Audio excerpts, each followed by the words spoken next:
রোববার থেকে যাত্রী নিয়ে চলাচল করবে ডেমো ট্রেন। দীর্ঘদিন ধরে অচল পড়ে থাকা ডেমো ট্রেন দেশীয় প্রযুক্তিতে প্রাণ ফিরে পেয়েছে।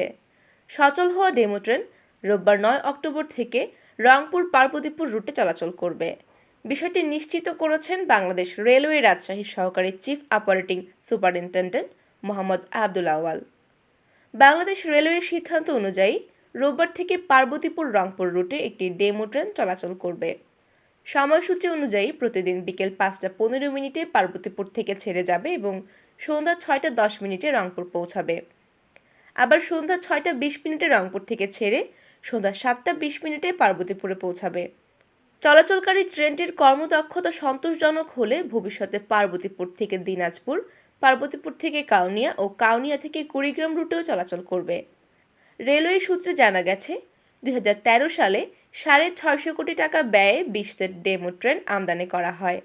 উদ্দেশ্য ছিল ওই ট্রেনের মাধ্যমে কাছাকাছি দূরত্বে ব্যাপক যাত্রী পরিবহন করা। চীনের টানসেন ইন্টারন্যাশনাল ও ড্যানিয়াল টেকনিক্যাল রিসার্চ ইনস্টিটিউট ওই ডেমো ট্রেনের নির্মাতা। কম্পিউটার নিয়ন্ত্রিত ওই ট্রেনগুলো এক ধরনের বিশেষ সফটওয়্যার দিয়ে পরিচালিত, যা প্রযুক্তি নির্মাণকারী প্রতিষ্ঠান বাংলাদেশকে হস্তান্তর করেনি।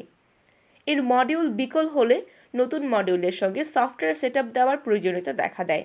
এর জন্য ধারণা দিতে হয় চীনা প্রকৌশলীদের কাছে, যা ছিল অনেক ব্যয়বহুল। একটি ডেমোতে ৪০টি মডিউল রয়েছে, যার একটির দাম প্রায় ৭ লাখ টাকা।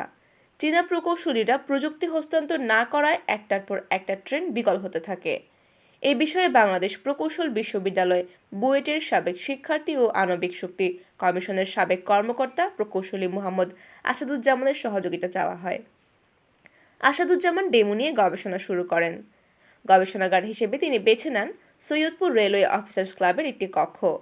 ৭২ দিনের প্রচেষ্টায় তিনি উদ্ভাবন করেন বাস ট্রাকের মতোই ডেমো চালানোর প্রযুক্তি। ব্যয়বহুল মডিউল সরিয়ে দেন তিনি। সেক্ষেত্রে বসানো হয় মাত্র ২টি কন্ট্রোলার।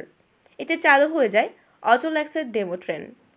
প্রসঙ্গত, গত ৪ সেপ্টেম্বর বিকেল ৩টায় দিনাজপুরের পার্বতীপুর রেলওয়ে জংশন থেকে ট্রায়াল রানে কিছু সংখ্যক যাত্রী নিয়ে পঞ্চগড়ের বীর মুক্তিযোদ্ধা সিরাজুল ইসলাম রেলওয়ে স্টেশনের উদ্দেশ্যে ট্রায়াল দেয় ডেমো ট্রেন।